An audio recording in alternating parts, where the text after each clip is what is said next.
आता घेऊयात टॉप 9 बातम्यांचा वेगवान आढावा। सुरुवात करूयात राजकीय टॉप 9 बातम्यांनी। खोक्या प्रकरणात बिश्नोई समाजामध्ये मला विलन ठरवून माझ्या खुनाचा कट होता। एका पोर्टलला दिलेल्या मुलाखतीत सुरेश धसांचा गंभीर आरोप। तर माझ्या हत्येसाठी राजस्थानातनं बिश्नोई समाजाची काही लोक मुंबईत आणली, सुरेश धसांचा गंभीर आरोप।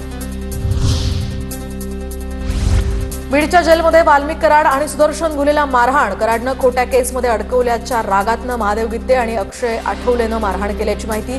मारहाणीनंतर महादेव गित्तेसह 4 जणांना छत्रपती संभाजीनगरच्या हर्सुल कारागृहात हलवलं। जेलमधला मारहाणीचा वाद कराडनं जाणीवपूर्वक घडवून आणला। कराडच्या टोळीचे जवळपास 70 ते 80 गुन्हेगार बीड कारागृहात। शरद पवारांच्या राष्ट्रवादीचे आमदार जितेंद्र आव्हाड यांचा दावा। तर 3 दिवसांचे सीसीटीव्ही फुटेज तपासून दोषींवर कारवाई करण्याची मागणी।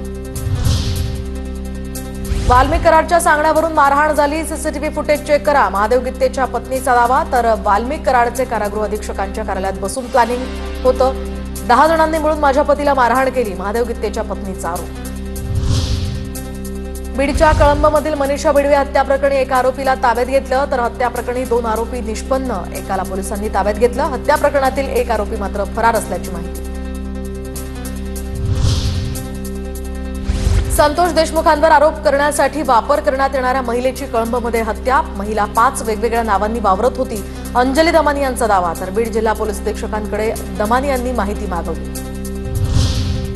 धाराशिवच्या कळंब शहरात महिलेची हत्या। 5 ते 6 दिवसांपासून महिलेचा मृतदेह घरात पडून होता।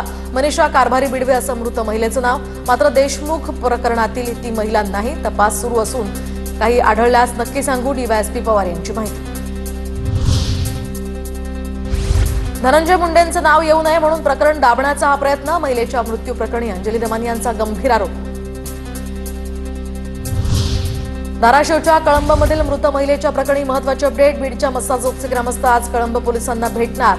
हत्या प्रकरणाला वेगळं वळण देण्यासाठी संतोष देशमुखांचा मृतदेह कळंबकडे नेला होता, मस्साजोगच्या ग्रामस्थांचा आरोप।